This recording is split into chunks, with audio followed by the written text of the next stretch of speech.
প্রিয় ছাত্রছাত্রীরা, আজকে আমি তোমাদেরকে এই ভিডিওর মাধ্যমে ক্লাস 6-এর পরিবেশ বিজ্ঞানের যে সমস্ত প্রশ্নগুলো দেওয়া আছে 203 নম্বর পেজে 12 নম্বর স্কুলে 2025 সালের রায়মার্টিন প্রশ্নচিত্রাতে যে সমস্ত প্রশ্নগুলো দেওয়া হয়েছে সমস্ত প্রশ্নের উত্তর আলোচনা করবো এই 12 নম্বর স্কুলের।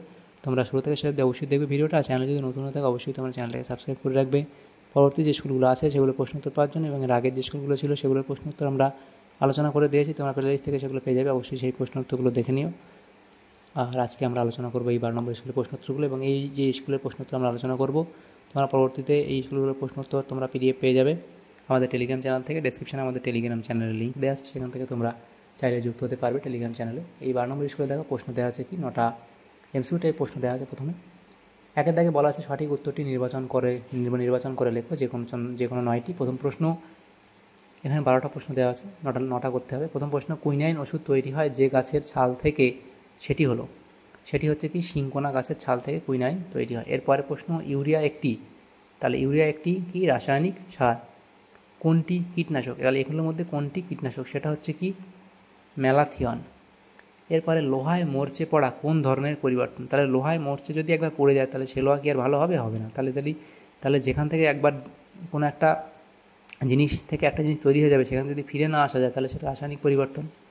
অপশানে নিচের কোনটি রাসায়নিক পরিবর্তন নয়, তাহলে দেখো জল ফুটে বাষ্পে পরিণত, তাহলে দেখো জল ফুটে যদি বাষ্প হয় কিন্তু বাষ্পটাকে যদি আবার ঠান্ডা করা হয় তাহলে কিন্তু জলে পরিণত হয়ে যাবে, তাহলে এটাই হচ্ছে রাসায়নিক পরিবর্তন নয়। তাহলে রাসায়নিক পরিবর্তন কোনগুলো, কাঠ পুড়ে যদি একবার কাঠ যদি পুড়ে যায় তাহলে সেখান থেকে কি ফিরে আসবে না। দুধ থেকে দই তৈরি হয়ে গেলে কি আর দুধে ফিরে পাওয়া যাবে না। তাহলে লোহায় মরচে পড়লে সেখান থেকে ভালো লোহা ফিরে আসবে না, তাহলে এগুলো হবে না। তাহলে এটা হবে না, তাহলে কোনটা হবে? অপশান এ হবে তোমাদের সঠিক উত্তর, এটা রাসায়নিক পরিবর্তন নয়। এরপরে প্রশ্ন, শুঁয়োপোকা থেকে প্রজাপতি হওয়া এটি একটি মন্থর প্রক্রিয়া, খুব ধীরে ধীরে ঘটে। এরপরে প্রশ্ন, চোর কাটা হলো গাছের ফল, অপশান বি। এরপরে জল একটি কি, জল হলো একটি যৌগিক পদার্থ। ফসফিনের সংকেত হলো pH3। এরপরে প্রশ্ন, গ্রাফাইট ও হিরে উভয়েই অধাতু হলেও উভয়েই শুধু তাপের সুপরিবাহী। এরপরে প্রশ্ন ছিল ক্যালসিয়ামের চিহ্ন, তোমরা জানো CA, অপশান এ। এরপরে হানি ডিউ কোন প্রাণীর উপাদেয় খাদ্য, সেটা হলো পিঁপড়ের, অপশান ডি। তাহলে এখানে যে এমসিকিউ প্রশ্ন করেছিল 12টা সেগুলো আমরা করে দিলাম, 9টা করতে হবে, তাও প্রত্যেকটা প্রশ্ন উত্তর আমরা করে দিলাম 12টাই।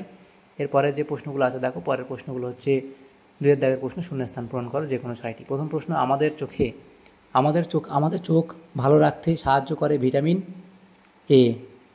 এরপরে আছে ড্যাশ যৌগযুক্ত পানীয় জল দীর্ঘদিন পান করলে ব্ল্যাক ফুট রোগ হয়, তাহলে এখানে তোমাদের লিখে দিই, সেটা হচ্ছে কি আর্সেনিক যৌগযুক্ত পানীয় জল, তাহলে আর্সেনিক। এরপরে প্রশ্ন ছিল পাথুরে চুন ড্যাশ ও ড্যাশ পরমাণু দিয়ে তৈরি হয়, তাহলে পাথুরে চুন ক্যালসিয়াম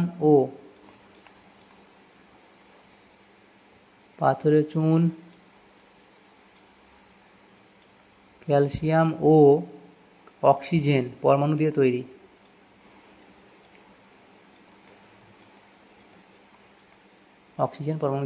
এরপরে প্রশ্ন, অ্যামোনিয়ার সংকেত হলো, তাহলে অ্যামোনিয়ার সংকেত কি NH3।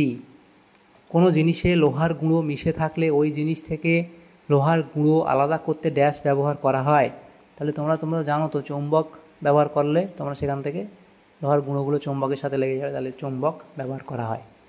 এরপরে প্রশ্ন ছিল একটি তন্তু উৎপাদনকারী উদ্ভিদ, তাহলে লিখবে তুলো।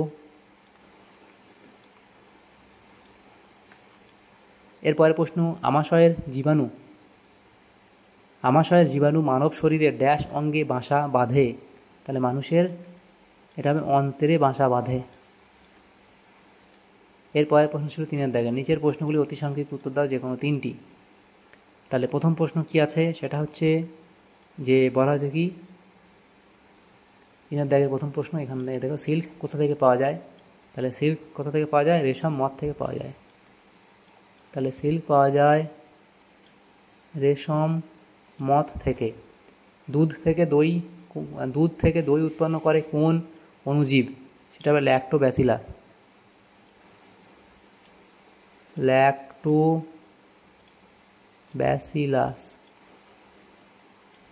ল্যাক্টোব্যাসিলাস। এরপরে প্রশ্ন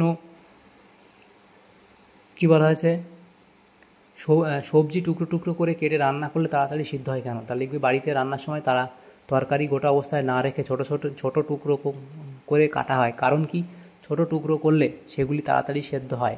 আবার ছোট টুকরো করে রান্না করা খাবার ভালোভাবে চিবিয়ে আরও ছোট টুকরো করলে আমাদের পাকস্থলীতে সেগুলি সহজে হজম হয়, এই জন্য। এরপরে প্রশ্ন, চাল থেকে ভাত তৈরি করা এটি কোন ধরনের পরিবর্তন? তাহলে চাল থেকে ভাত তৈরি করা কি?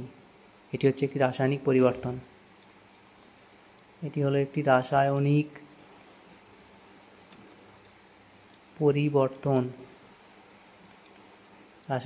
পরিবর্তন। এরপরে আছে উপযুক্ত উপায়ে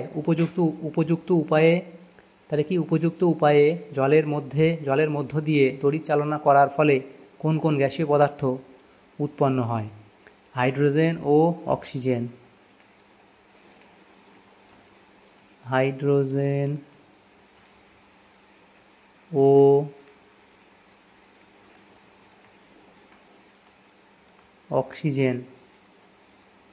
তাহলে এগুলো হলো।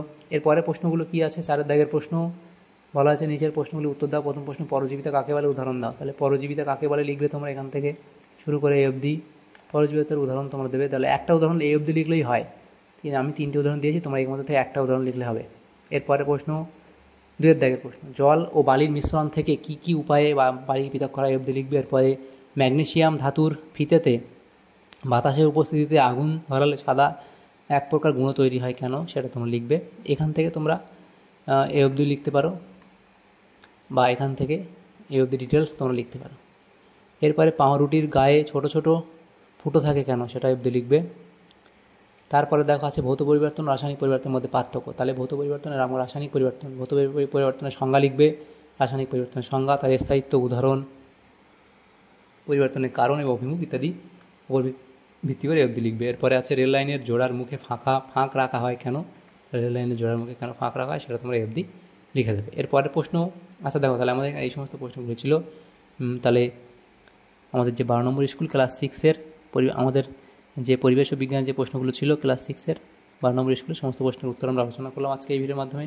তোমাদের যদি সামান্যতম উপকার এসে থাকে ভিডিওটা, অবশ্যই এটা লাইক করবে, আর বেশি বেশি করে বন্ধুদের সাথে শেয়ার করবে, এবং পরবর্তী যে স্কুলগুলো আছে সেগুলোর প্রশ্ন উত্তর পাওয়ার জন্য অবশ্যই তোমরা আমাদের চ্যানেলটাকে সাবস্ক্রাইব করে রাখবে। Thank you, thanks for watching.